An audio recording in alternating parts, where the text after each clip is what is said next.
a recitation and commentary on Lebbeus Woods' War and Architecture. 4. New Tissue. Who inhabits free spaces? People from every social class inhabit free spaces. Whoever has the desire or necessity to transform their everyday patterns of life, from the fixed to the fluid, from the deterministic to the existential. For the most part, it will be people who find the old hierarchical orders too uncomfortable, too oppressive, too unworkable to stay within their dictates of custom or law, and are driven from within or without to take their lives more fully into their own hands.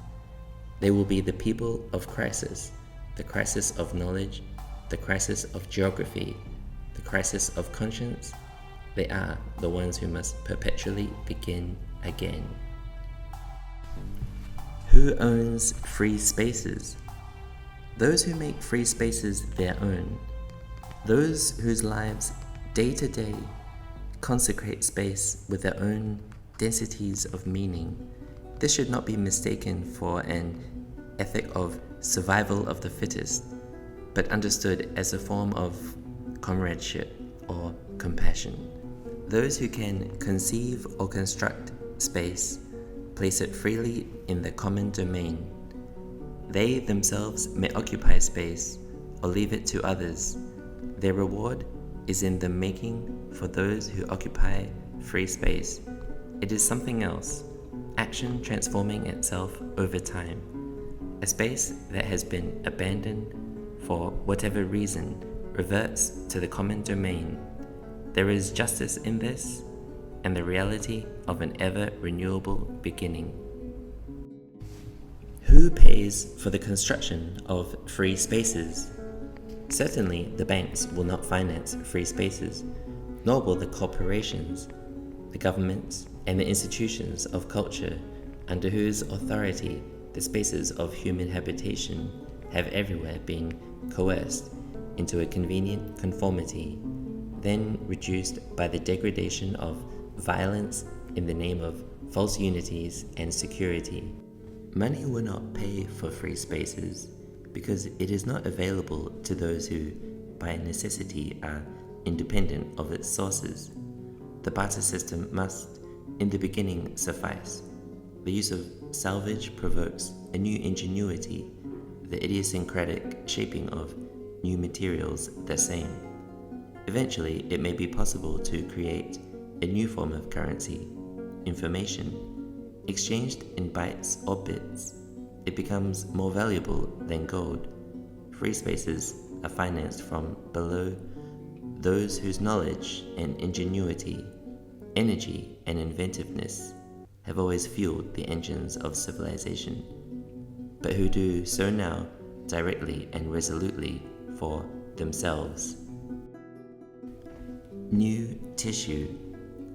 The new cities demand an architecture that rises from and sinks back into fluidity, into the turbulence of a continually changing matrix of conditions, into an eternal, ceaseless flux, architecture drawing its sinews from webbings of shifting force, from patterns of unpredictable movement, from changes of mind, alterations of position, spontaneous disintegrations, and the synthesis architecture resisting change, even as it flows from it, struggling to crystallize and be eternal, even as it is broken and scattered, architecture seeking nobility of presence, yet possessed of the knowledge that only the incomplete can claim nobility in a world of the gratuitous, the packaged, the promoted, and the already sold,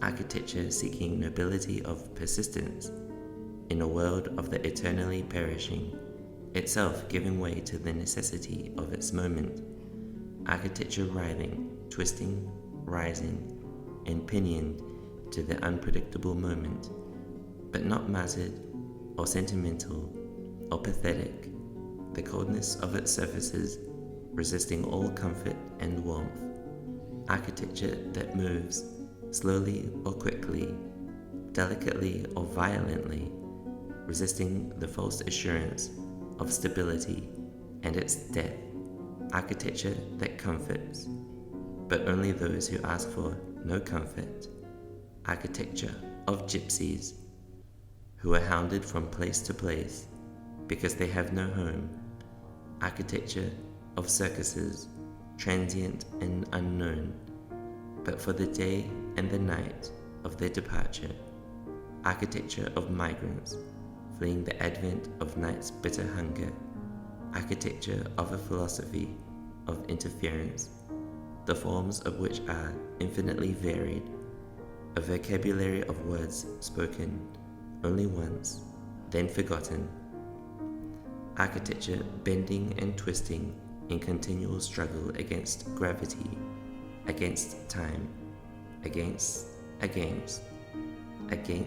barbaric architecture, rough and insolent in its vitality and pride, sinuous architecture winding endlessly on and through the scaffolding of reasons, architecture caught in sudden light, then broken in the continuum of darkness, architecture embracing the sudden shifts of its two delicate forms, therefore indifferent to its own destruction, architecture that destroys, but only with the coldness of profound respect, neglected architecture insisting that its own beauty is deeper, yet abandoned architecture, not waiting to be filled, but serene in its transcendence, architecture that transmits the feel of its movements and shifts, resonating with every force applied to it, because it both resists and gives way, architecture that moves, the better to gain its poise, architecture that insults politicians because they cannot claim it as their own, architecture whose forms and spaces are the causes of rebellion against them, against the world that brought them into being, architecture drawn as though it were already built, architecture built as though it had never been drawn.